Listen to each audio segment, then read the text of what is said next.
करा साईनाथा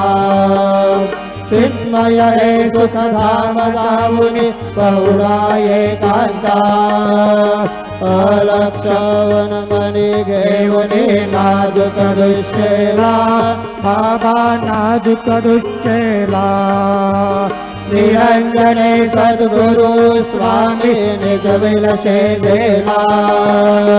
कथा स्वामी सुखे निद्रा करा अवधूता बाबा करा साईनाथा चिन्मय हे सुखधाम जाऊनी बहुळा एकांता सद्गुरु साईनाथ महाराज की जय श्री गुरुदेव आहे प्रसादाची वाट घ्यावी धुवून आता शिक्षक घेऊन जाईल तुमचे झाली आमोद